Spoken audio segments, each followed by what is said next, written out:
Donc, la suite de l'exercice, dans la question 2, on demande de calculer le nombre de moles initial, c'est-à-dire N01 de H2O2.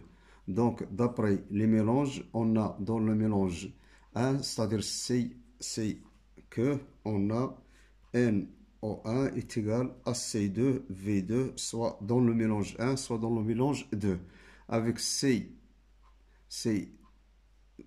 0,1 fois V2, c'est 10 fois 10 à la puissance moins 3 en litres, donc est égal à 10 à la puissance moins 3 mol.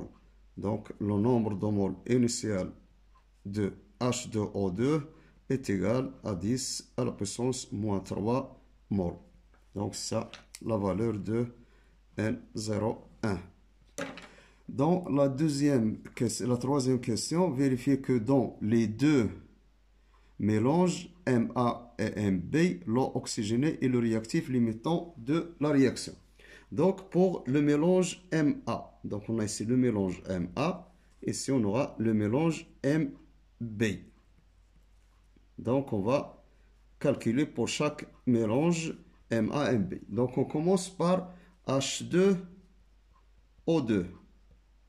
H2O2, on suppose que H2O2 est le réactif limitant, ce sera le N0, d'après le tableau d'avancement, moins Xmax est égal à 0. Donc, on trouve que Xmax est égal à N01, c'est-à-dire Xmax est égal à 10 à la puissance moins 3 mol, c'est-à-dire pour le mélange MA et pour le H2O2. Pour le mélange M2, on a toujours pour H2O2, on suppose que les réactifs limitants, on aura N01 moins Xmax est égal à 0. Et puisque le N01 c'est le même soit dans A et B, on trouve aussi que Xmax est égal à 10 à la puissance moins 3 mol.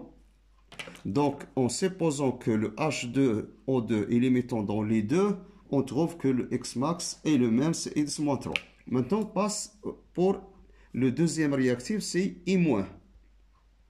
I- pour le mélange A et même chose pour le mélange B.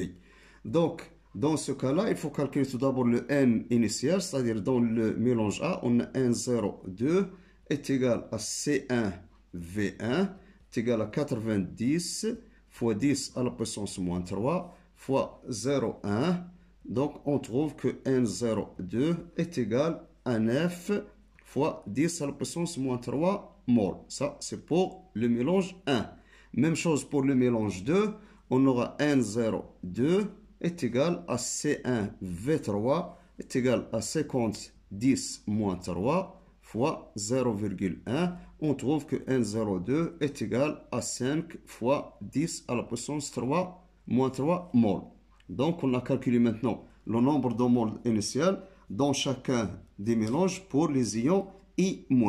Maintenant, on suppose que le I- est un réactif limitant et d'après le tableau d'avancement, on aura N02 moins 2x max prime est égal à 0, ce qui implique que x max prime est égal à N02 sur 2. Même chose ici, on suppose que I- est toujours limitant pour MB, on aura N02 d'après le tableau d'avancement, x max prime est égal à 0, ce qui implique que x max prime est égal à N02 sur 2.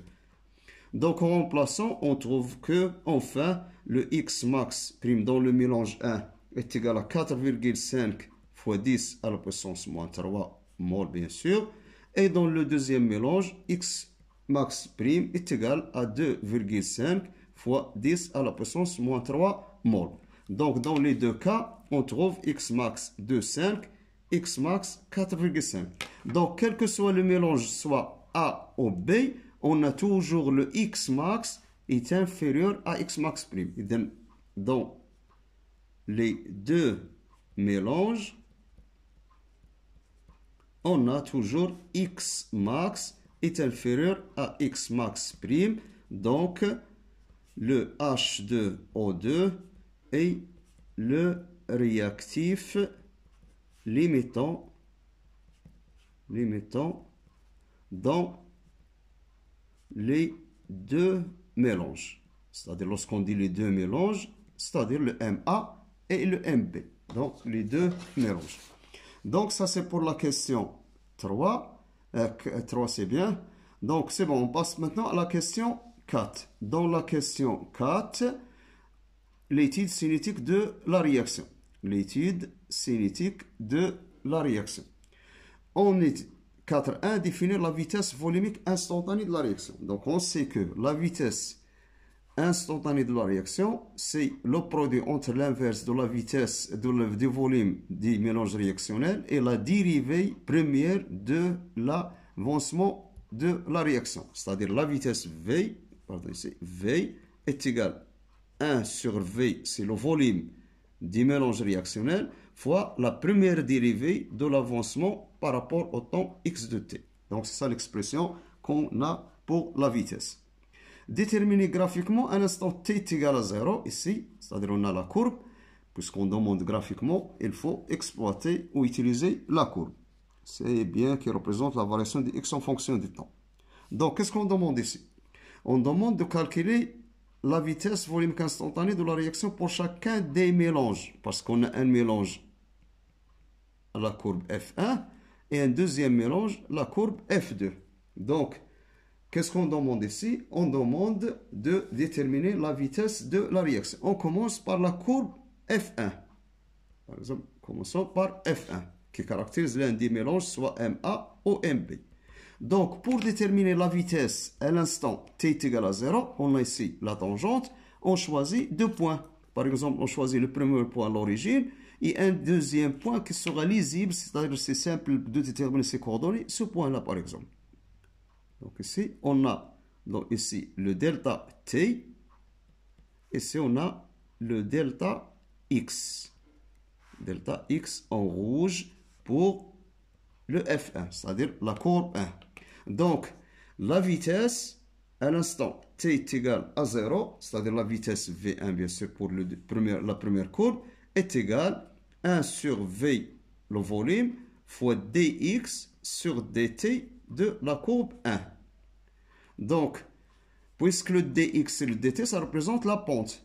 dx et le dt, c'est le coefficient directeur de la pente, c'est-à-dire delta x sur delta t. Donc, on aura la vitesse V1 à l'instant t est égal à 0, est égal à 1 sur V, fois delta x sur delta t, c'est-à-dire la pente qui représente dx et dt, est égal, bien sûr, le volume c'est 100 ml, ça sera 1 sur 100 fois 10 à la puissance moins 3, fois la pente, c'est-à-dire la variation delta x est égale à 6, 7, c'est-à-dire 7 fois 10 à la puissance moins 4, moins 0,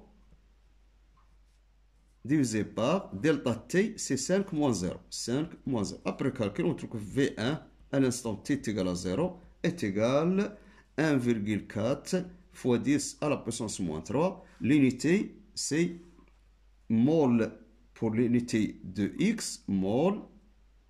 Le volume, c'est en litres moins 1 fois le temps, c'est minutes moins 1. Donc ici, on a la vitesse à l'instant t est égal à 0, c'est-à-dire la vitesse volumique. Maintenant, on va passer au deuxième, la deuxième courbe. On va la noter en noir pour les comparer. Donc ici, on a F2. Toujours, on a V2 à l'instant t est égal à 0, est égal à 1 sur V fois dx sur dt, 1, qui représente la pente. Donc, si on a la tangente 1, on choisit deux points, c'est-à-dire ce point-là 0, et un deuxième point, par exemple celui-là. Donc, on aura dans ce cas-là delta x, ici on aura delta t. Delta x et delta t.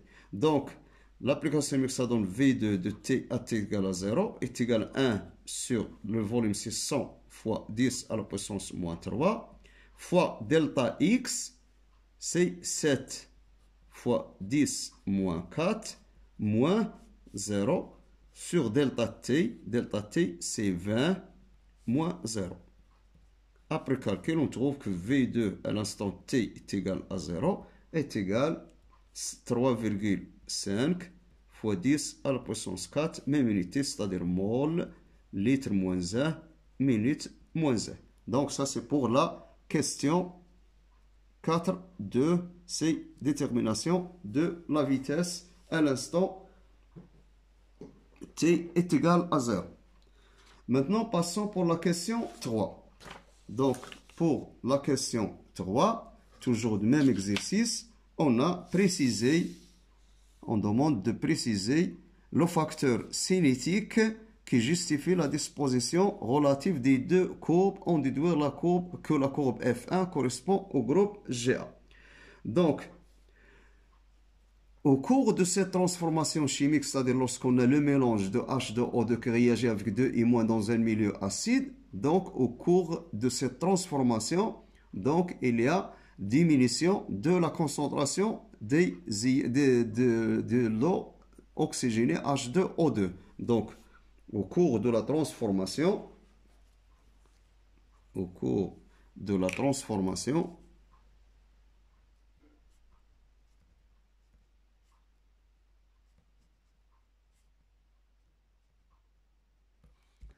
les réactifs, bien sûr, les réactifs réagissent, c'est-à-dire diminution de la concentration.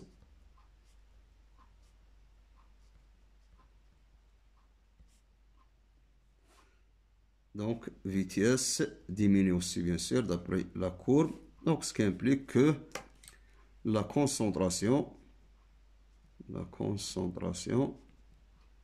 est le facteur cinétique.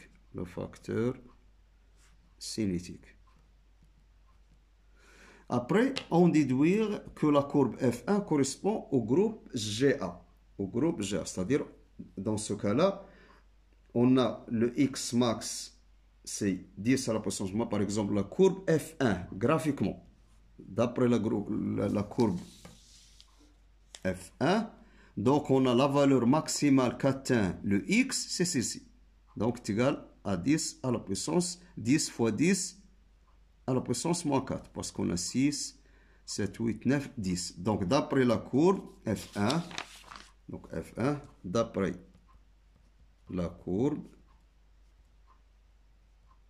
on a X max est égal à 10 à la puissance moins 4. Donc, 10 à la puissance moins 4 mol. Et on a le réactif limitant sur 1,01. Donc, on a ici et 1,01 déjà calculé dans le début de l'exercice est égal à 10 à la puissance moins 4 mol. Donc 10 fois 10 à la puissance moins, pardon, ici fois 10, ça donne 10 à la puissance moins 3. Donc X max est égal à 10 à la puissance moins 3 mol, pardon, moins 3 mol. Et N01 est égal à 10 à la puissance moins 3 mol. C'est déjà calculé dans la question 2. Donc ici on a le X max N01 et les 10 à la puissance moins 3. D'après les données, donc on aura dans ce cas-là que la courbe F1, ça représente le mélange 1. Donc on aura ici, puisqu'on a X max est égal à N01, donc c'est une réaction limitée. Donc il correspond, le F1 correspond à la courbe, au groupe A.